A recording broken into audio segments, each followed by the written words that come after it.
On today's show, the Hawks get revenge against the Washington Wizards and improve to 2-0 in the NBA Cup. We'll get into all of what transpired and more coming up.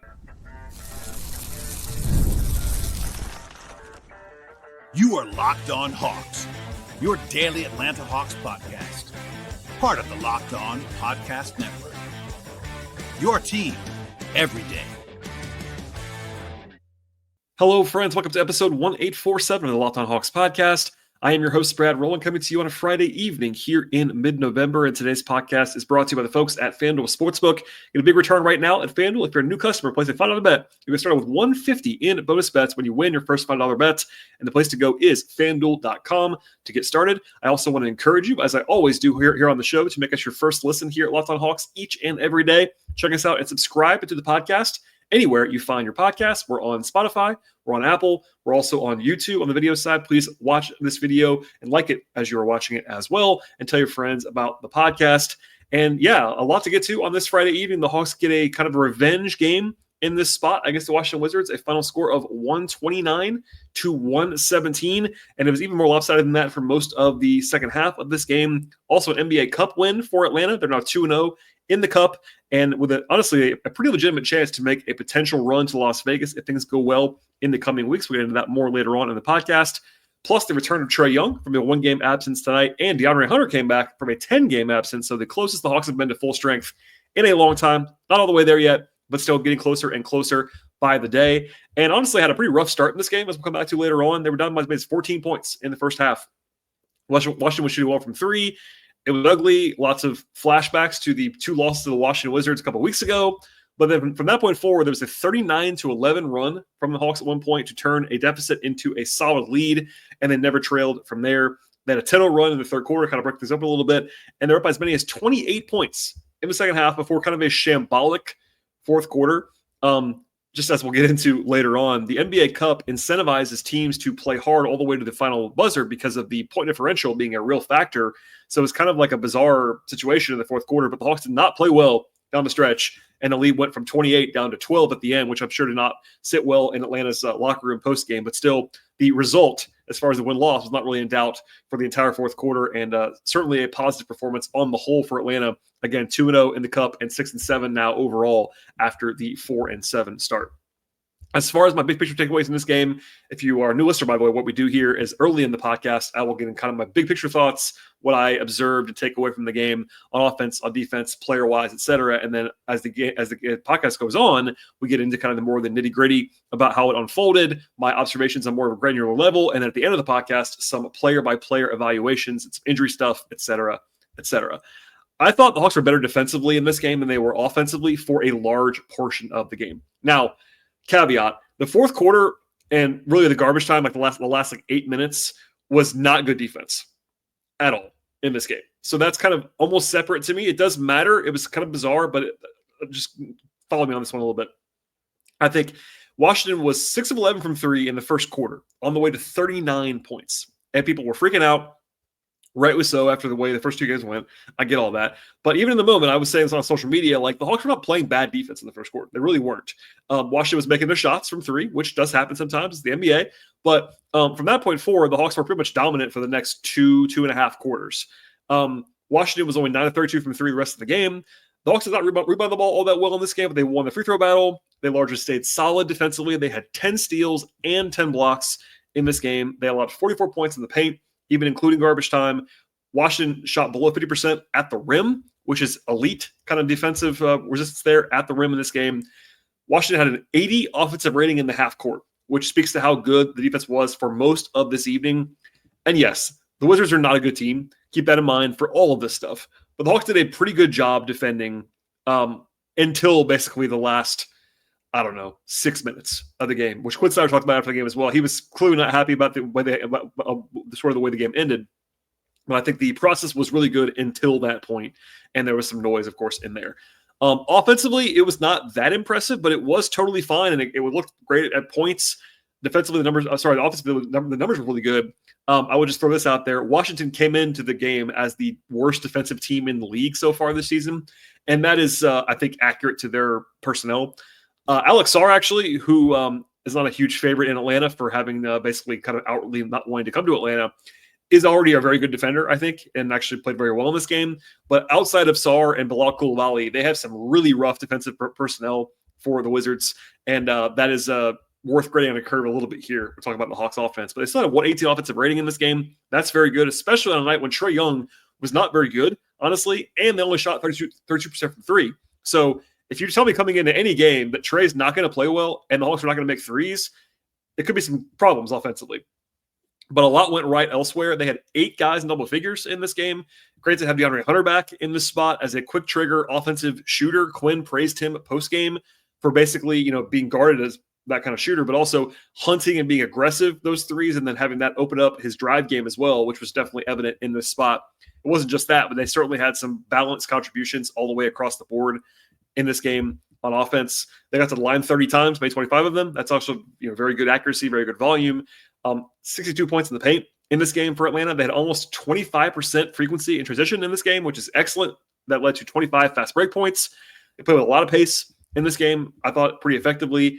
And they had some turnover issues in the first half. They had 10 before halftime. That's a bad number. But the key factor here was only 1 turnover in the third quarter. And that actually ended up being a pivot point. They had 5 in the fourth when it was more garbage timey. But in the middle of the game, where the Hawks dominated this game, because in the middle 2 quarters, it was 65-36. And that's where the Hawks won this game. They took care of the ball in that stretch, and they also just got shots up, rebounded well. They basically played fantastically in the middle of this game, generally speaking. So, look, for context, the Hawks were 9-point favorites in this game, according to our friends at FanDuel. So they were comfortable favorites. They should have won this game by probably 25, quite honestly. But they were able to win it comfortably, which is good, especially after the first 2 games. I thought the Hawks were going to win this game comfortably, but nothing was assured by any means after the first 2 losses to Washington this season. And yeah, you get Trae back. That's obviously a help. He was really bad in the first half. He kind of found it a little bit later on. But I thought the big picture, until the things careened in the fourth quarter, it was a very solid performance from Atlanta. It wasn't one to hang the banner about, but they definitely played well for the majority of the game. As we get into later on, it's bizarro world where the NBA Cup is concerned, because even as Trae Young actually talked about after the game tonight, no one's really comfortable doing what they were asked to do basically in the fourth quarter. They're up by 28 points. They're trying to keep pedal to the floor. I think Trae mentioned AAU basketball was the last time any of those guys would have ever done something like this, and it didn't work, and they weren't defending, which definitely bothered Quinn, and it was quite unsightly. The fourth quarter of this game, if you watched it, was not a lot of fun. If you like basketball that's soundly played, it was pretty rough. But that is separate to me on some level to the actual results. And the Hawks won this game. They should have won this game by more, and that might bite them. It might. If you care about the NBA Cup, there's a chance that might bite them in a couple of weeks. But in between now and then, getting the win was by far more important in this spot. Obviously, not losing to the Wizards for a third time, et cetera, et cetera. Taking care of business is the way that I would frame this game. It was one where the Hawks have not always done that this year so far in a small sample size of 13 games, but they won a game that they were supposed to win, and they won it pretty comfortably, and they played well despite, again, not like it was a great Trae game. In fact, it was a pretty bad Trae game for the most part.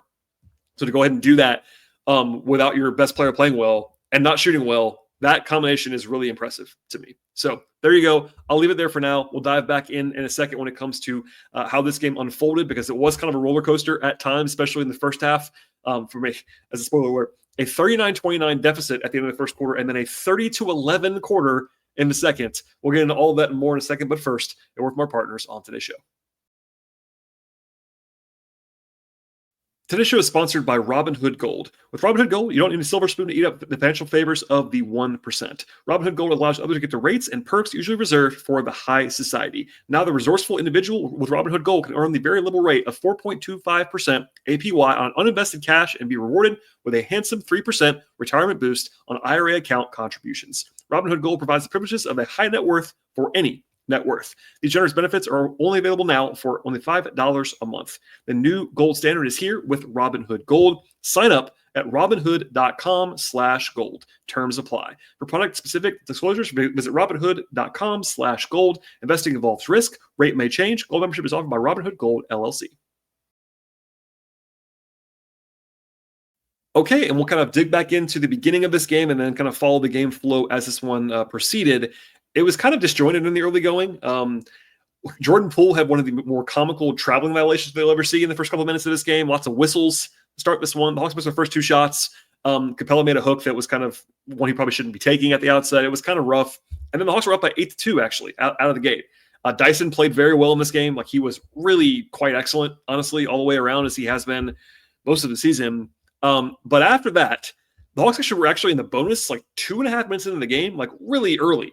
And they did not take advantage of that properly. In fact, they're up 8-2 in the bonus, and it's like, all right, they're going to roll here for a little while. It was the exact opposite, to be honest with you. Washington went on a 23-7 run to go from down 6 to up by 10. They hit 4 threes, including I think 3 of them were very well contested in the first quarter. The only highlight was that Ricochet had a nice patient finish around Alex Sarr, but it was pretty gross. I think Trae, who had not played in 5 days, which is not an excuse, just reality, he was really, really bad in the first quarter. He had 4 turnovers in the first 7 minutes of the game, just no juice at all, kicking the ball around the court, etc. And it was a rough start. And again, some of that PTSD coming back from the last couple of games against Washington kind of were creeping in there a little bit. But it settled in a little bit from there, thankfully, for all parties involved.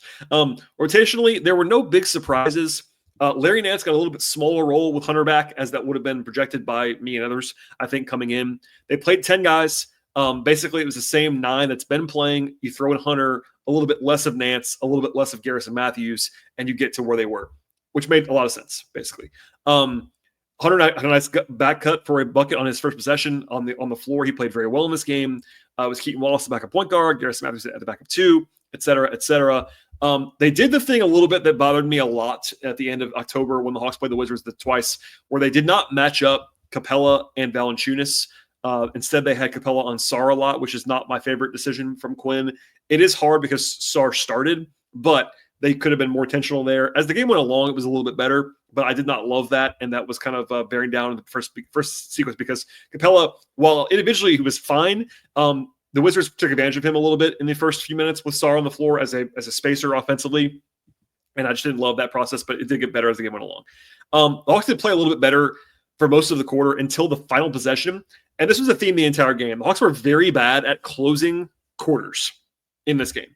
So the first quarter example was Jalen Johnson making a pretty big blunder. So he pushed in transition instead of holding for the last shot, which is generally fine if you're going to get an easy bucket. But he did not score in that sequence. And he kind of went up soft. We didn't really have a big advantage. Like, he should have just pulled it out or gone right to the rim and drawn a foul. But with 7 seconds to go, he gets blocked at the rim on kind of a pretty soft shot. That leads to a run out by Washington, and then the Hawks lose Corey Kispert, their best shooter, and he hits a 3 at the buzzer. So basically a 5-point swing in favor of Washington at the end of the quarter to kind of take a little bit of the juice away from the Hawks. Again, it's one possession. I'm not trying to overemphasize, but it was such a theme the entire game. And that was a really rough moment from Jalen, who played well in this game, just not right then. And honestly, the first quarter was really rough from Jalen. He was better after that. In fact, he was really good after that. But I think it might have been the worst combined quarter from Trae and Jalen this season. Most of that was Trae, but Jalen was not good either. Usually when one of those guys struggles, the other one's pretty good. And the first quarter tonight, they were both bad, especially Trae. Again, especially Trae at the outset.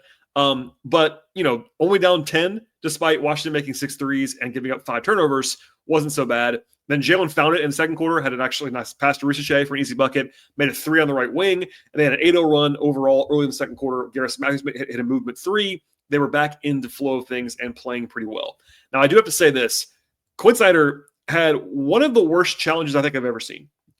He was not asked about it post-game. He was bizarrely after the game, by the way. Trae Young spoke before Quinn Snyder did, which never happens. It's always the coach first. Not sure why that happened. Anyway, it was kind of a short availability for Quinn, which is why he wasn't asked about this. But he challenged a low-leverage out-of-bounds call in the second quarter, which was already questionable. I didn't like that decision, whether they wanted it or not. It's just not a huge leverage play. And then he lost the challenge, and the call that was out-of-bounds call was overturned to a loose ball foul on Capella. So that's a pretty recent rule change. People were kind of surprised by this. If you don't watch a ton of NBA beyond the Hawks, this has been the last year plus, I think, maybe even just this season. It's very recent. That's something that can happen now with challenges, is that officials can call a foul off of a challenge that was not there before. That's a recent rule change. Quinn definitely knows this, but it made it so much worse. So it was already a bad challenge, in my opinion, whether they won it or lost it. Then they lost it, and it was magnified by a foul on Capella. You burned a timeout. You had a foul to the player, had a foul to the team. just a disaster. And like, look, it's the first half. It wasn't like it was going to change the game, but it was just a weirdly bad decision by Quinn, and it was a negative result. Still, after that, or right in the middle of that, actually, the Hawks had basically the run ended the game. In retrospect, it didn't actually end the game, but it was a 30-4 overall run to open up the second quarter from the Hawks. 30-4. They're down 14 points early in the game. They erase the deficit here and then go up by 14 points. They were down by 12 at one point in the second. 30-4 run. Washington shot 3 of 26 from the field for about 11 minutes in the second quarter. And I'll say this now. Defensively, they were really stout in that stretch. They really were very good. Now, what I will say is they were not as good as that would tell you, because obviously no defense is good enough to really force you into that poor of shooting. Also, defensively, they were not that much different in the first quarter and second quarter, which is funny when you look at the points scored. And I know there are people that always want to say, results or whatever it is. I get it. Part of my job is to give you the process. In the first quarter, they allowed 39 points. They did not defend that much better in the second quarter, and they allowed 11 points. So it was a kind of just variance. It's kind of fun. It is what it is, or maybe not so fun. But Jalen had a nice block and block Koulibaly in that stretch. Trae woke up finally in that stretch after he had been struggling for the first quarter and a half or so. But then stop me if you heard this before, another bad end to the quarter. So in the final minute of the second quarter, they had 3 turnovers in a minute, including 2 awful. Okongwu had he played well in this game. He was so bad in that minute, and then at the end of the first half, and then at the end of the game, he was pretty bad too. Strange. He got blocked at the rim as well in that stretch. And they go from up by 14 to up by 9. And they scored some of that dominance. Like, Washington had 6 points in 11 and a half minutes in the second quarter. And then, honestly, that was the first time, this is actually from Hawks PR, it was the first time they held an opponent to 11 points or less in about 2 years in a quarter, which is good in itself, obviously. But it probably should have been 6 points, maybe 8 or 9. It should not have been 11, because the Hawks should only given the Wizards one more chance than that at the end of the quarter. So they kind of imploded there. It didn't bite them, obviously, but they probably gave up conservatively an 8-point swing in the wrong direction at the end of the quarter in the first and second quarter. Still up at halftime, but it was not that great, despite some poor shooting, etc. Now, in the third quarter, I'll be a little bit brief here.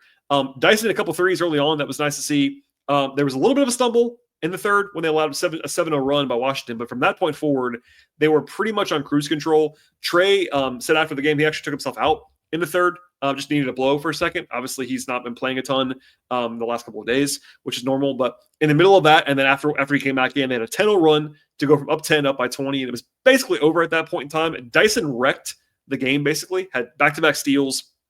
He had 5 steals with 15 minutes left in the game, just terrorizing people defensively. That 10-0 run became a 25-7 overall run to go from up by 7 up by 25, and that was basically it. Hunter had a couple nice threes, one that was an aggressive pull-up. That was nice to see. They did get killed again in the final minute of the third quarter, but even with that, they were up by 19 at the end of the third. This is actually from my friend Kevin Chenard of Hawks.com, but the first 3 quarters, in the first 11 minutes of each quarter, so 33 minutes combined, the Hawks were plus 31 points in those 3 quarters minus the final minute. In the final minute of the three quarters, they lost by 12. So plus 31 minus 12, just another kind of way to put that, where they were so bad at the end of the quarters. It didn't bite them, just kind of a weird thing that happened. So in the fourth, the game was effectively over after a 15-6 run to put the game away. So the Hawks are up by 28 points with 8 minutes to go. And usually I would be the first one, if you're listening to this podcast regularly, you will know this. I'll be the first one to say, all right, guys, let's get Trae out of the game, Jalen out of the game, maybe Clint, especially when Bogey comes back, like the older guys, injury guys, et cetera, et cetera. But with the NBA Cup, point differential matters considerably. It's the number 2 tiebreaker. So teams have already said this. This happened last year. The Hawks were out of it pretty quickly last year, so it didn't become a thing.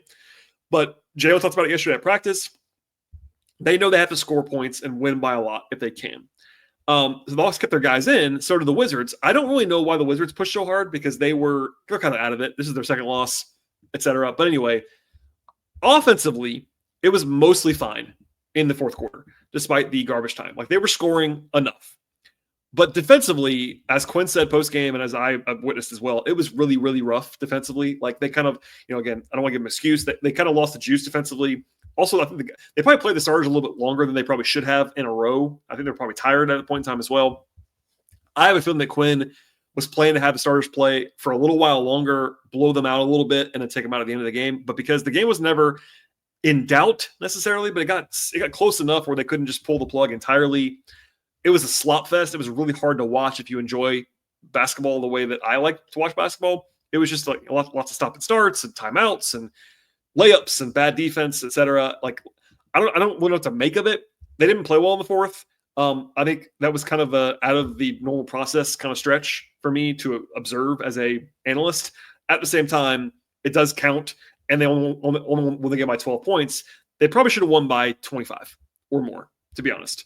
And that might bite them. As I said before, it could come back to bite them. Let's just say, for instance, they beat the Bulls next week in the third NBA Cup game, and they lose to the Cavs in the fourth game. The differential there will matter as to whether they move on or not. Only the group winner is definitely going to move on. If the Hawks win out and go 4-0 in the group, it won't matter. But if they go 3-1 and they want to have a chance to advance, that point differential might come back to bite them. Anyway, it was unsightly, but one more time, the more important thing is they won this game. They had to win the game. They won it comfortably. It was never in doubt. They covered the spread, all those things that you want to talk about. They played well. And some of the numbers in the game were a little bit skewed by the fourth quarter because truly the last 8 minutes were some of the weirdest basketball you're ever going to see in your life. So leave it there for now, and I'll have more coming up on the player-by-player evaluations as well as a little bit of an injury update of what was going on with the guys who are not playing for the Hawks right now. But first, before we get into that, a word from our partners on today's podcast. Today's show is sponsored by FanDuel Sportsbook. Get ready to tackle the NFL and NBA action this season with the folks at FanDuel. FanDuel's America's #1 sportsbook. And right now, if you're a new customer, bet $5 to get $150. That's $150 in bonus bets if you win your first $5 bet. The app, FanDuel Sportsbook, is really easy to use. It gives you everything that you actually need to place your bets all in one place. And they have all the stuff you're looking for across the sports betting space, from over-unders to point spreads, money lines, player props, game props, future bets, same-game parlays, live betting, and so much more. The app is safe. It's secure. They cover the entire range of sports as well. That includes the NBA, which we talk about all the time on this podcast, plus the NFL, college football, MLB, hockey, WNBA, golf, tennis, all kinds of soccer leagues, F1, NASCAR, MMA, boxing, and so much more. And now is an awesome time to sign up with the folks at FanDuel Sportsbook, and the place to go is FanDuel.com to get started with $150 in bonus bets when you win your first $5 bet. That's FanDuel.com, and $150 in bonus bets when you win your first $5 bet at FanDuel. Never waste a hunch, and make every moment more with FanDuel, official sportsbook partner of the NFL. All right, and the Hawks were closer to full strength in this game than they have been for a long time. One quick note, though, there was a little bit of a procedural thing that happened on Friday that people were confused by. The Hawks briefly assigned Kobe Buffkin, Vit Krejci, and Bogdan Bogdanovic to College Park on Friday. People were confused, not because of Vit and Kobe, but because of Bogey, basically.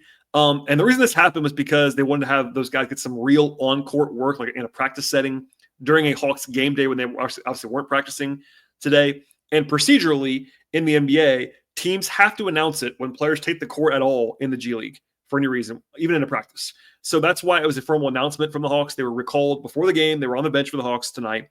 And my friend Lauren Williams of the AJC reported this first, but I was also told this. They're planning to go on the road trip that begins this weekend. So that doesn't mean they're going to play this weekend, but Bogey, Buffkin, and Vit are getting closer, it seems. I updated that a little bit earlier this week. Vit is probably the one that's look this maybe the closest, but we'll see on that. But no matter what, this is kind of weird. I know for Bogey, what I would say is this. People were confused by this. If Bogey didn't want to go to College Park and practice, he wouldn't have gone. Young guys, they could probably, strong arm you a little bit. If they wanted to send Kobe down or Vit down, they probably would have just done that. And, they have to kind of consult with the player a little bit. But Bogey, like if he had an issue with it, he wouldn't have gone. So it wasn't like the Hawks were making him, it wasn't a demotion, nothing negative about it. They just want to have this guy get some on-court work to progress in their recovery. But anyway, they were still out in this game. Just want to note that. And of course, Trae and Hunter returned. As for the guys who played in this spot, they had 12 guys active. 2 guys did not play, David Roddy and Mo Gay. David Roddy basically lost his spot to DeAndre Hunter, which is not a huge surprise. That's the right decision, in my opinion. And then Mo Gay has been like kind of the end of the bench guy most of the season, and that makes sense as well. It's funny because 8 guys for the Hawks scored in double figures in this game, and the 2 guys who did not score in double figures did not score at all. Larry Nance and Keaton Wallace combined for 0 points. By the way, they both played fine. Keaton Wallace, 15 minutes, took 1 shot, 0 of 1, 2 assists, 3 rebounds, had a steal, had a block, was plus 12, played totally fine. Played good defense. I thought Keaton did his job. I won't play the audio for you now, but I actually asked Quinn about how they're going to manage Trae Young a little bit minutes-wise moving forward after the injury and the one-game absence. In that answer, he really praised Keaton, like went out of his way to praise Keaton a lot. Obviously, Quinn kind of acknowledged pretty frankly by his standards that like when you sign a guy to a two-way contract, you don't project that guy to start for you in game 11 or game 12 of the season, which he had to do in Boston. But Keaton's done his job and more this year and was solid in this game despite the fact he didn't score. Larry Nance, no points, 2 rebounds, an assist and a steal. He played fine too, missed both of his threes. He's obviously due for some regression. He was shooting like 75% from 3 going into the game, so that was not going to sustain. He played fine. I think it's fine that he gets some backup power forward minutes right now. Hunter is limited to some degree. We don't know exactly how many minutes Hunter's quote unquote allowed to play, but I think Nance in this kind of smallish role with with Capella and Okongwu both available makes some sense. Throw him out there. He can play some 4 for you and do his job. Garrison Matthews shot the ball well in this game, 12 points in 12 minutes. He was 2 of 5 from 3, 1 of 1 on 2s, 4 for at the free throw line, had 2 assists, had a block shot actually, had one nice drive that was nice to see from Garrison off the dribble, but I thought he played really well in 12 minutes. His role, as same with Nance, is going to be smaller with Hunter back, even before you get to Bogey. So like, as a reminder, Garrison Matthews did not play in the first game of the season. It was a DNP CD because they had Hunter and they had Bogey. I think Garrison's like the 11th man when everybody's available, which is fine. That's kind of where he probably should be, but he's done his job. He's been really good and really helpful for the Hawks right now. But his role, obviously you saw Roddy's role disappear, Nance's role. Quinn acknowledged pregame tonight, like they're going to have some tough decisions to make if everybody's back at the same time and healthy, which is always going to be the case this year. Vit Krejci is another guy who's like not guaranteed to play. Kobe Buffkin is not like guaranteed to get 20 minutes a night. Like we'll see how they handle all this, but notably tonight it was 10 guys and they all played double-digit minutes, but nothing crazy off the bench. DeAndre Hunter, speaking of, 22 points for Hunter in this game, 21 minutes, 3 rebounds and an assist. He was 4 of 8 on 2s, 3 of 5 from 3, 5 7 at the free throw line. Quinn praised him a lot post game. I asked about him a little bit too, but I thought Hunter was really good. And on both ends of the floor, he really just helps. Defensively, he's a violent upgrade on Garrison and David Roddy, just candidly. And then offensively, he's a good shooter. That helps there. He's a guy who can actually take some tough shots if you need him to. You don't always love that, but he can take them and get a shot to the rim. And Quinn was actually pretty candid about this too, that Hunter's playing the way that they actually want him to. And that for me means quick decisions, both as a shooter and as a passer. He's been better with that. He's a little bit less robotic this year than he was in years past. He's just playing well. So he hasn't played in a long time. Obviously, he missed 10 games, but it's easier to forget this now. He was playing very well in those first 2 games. And I think tonight he looked the part too. So everyone wants to know if he's going to start again. TBD on that. I think obviously it's easier right now when he is limited on minutes to not start him. He did not start tonight. It was still Ricochet. It will not surprise me if he starts at some point in the near future, nor will it shock me if he doesn't. So we'll see how they handle that, nor do I really care as much as everybody else does. But Ricochet, obviously, number 1 overall pick, development minutes, all those things. Hunter's a better player right now than Ricochet, pretty clearly. But Ricochet is also not lost at all. He's playing well. So Hunter, just nice to have him back. Huge upgrade there on what they've been getting from that spot in recent days. Okongwu was really good outside of about 5 minutes in this game. The end of the first half, really rough. At the end of the game, really rough for Okongwu. In between, 13 points, 13 rebounds, 2 steals, 2 blocks. He's playing well right now. Like he had a couple moments down again that was just kind of bizarre, but I thought he had one of his best games of the year in Boston. He played well tonight for the most part. They played him more than Capella, which made sense given the opponent. And I think he's a better matchup against Washington than Capella is. He did his job. Just kind of a couple of odd moments, but still was +9 in the game and played well. Speaking of Capella, 10 points, 13 rebounds in 22 minutes for Capella. He had an assist, 1 turnover, got to the line 4 times, made 2 of the 4 away from the floor. Not his best work, I didn't think. He was better in the second half than the first half. Also, just, again, the Sarr thing versus Valanciunas. Like, if it was me, I would be trying to get Capella on the court for every Valanciunas minute in this game. They didn't really do that. Once he kind of found his footing, he was better. And even then, like in the first quarter, what he did do tonight that I didn't love is that he took a couple of the hooks that he doesn't need to take, like rebound that he creates, which is people should not forget that when he gets off his rebound, he's creating that extra possession out of nowhere. But he also can pass the ball out, which he's done better at this year, not as well tonight. I thought Clint was fine. Okongwu was better, and that's why they went with him. That's totally fine with me as well. To the rest of the starters, Zachary Richer, 11 points, 2 rebounds, 2 assists. He was 4 of 8 on twos, but 0 of 4 from 3. Got to the line 4 times, made 3 of them. I thought defensively he was quite good in this game. Offensively, he just can't get a shot to fall right now. If you missed it, I did a 2-part episode with Tyler Jones on Wednesday into Thursday that's still relevant right now in the same podcast feed. We talked about Richer there. I stand behind all of that. Like, I'm not worried about the shot, but he is not shooting well, and he's got some rookie efficiency issues right now. Everything else, though, looks good. He had a couple nice cuts in this game, a couple nice passes in this game. Defensively looks the part. So, that's what that was. Trae Young. So, Trae had 18 points and 9 assists. On the whole, that obviously seems fine. But the first half, like I said, was really, really rough from Trae. He looked rusty. He looked out of sorts. He was better as the game went along, but he finished this game 1 of 9 on twos. I think he missed 3 layups that were like shots he never misses. And I think he missed like every floater he took. So like that's going to not happen very often, but it did happen in this game. And 6 turnovers. I think he had 4 of those in the first 6 minutes. So after that first stint, he was fine. I'm not worried about Trae at all, obviously, but he did not play very well in this game. And again, a testament to the Hawks that they were able to win comfortably with him not playing well.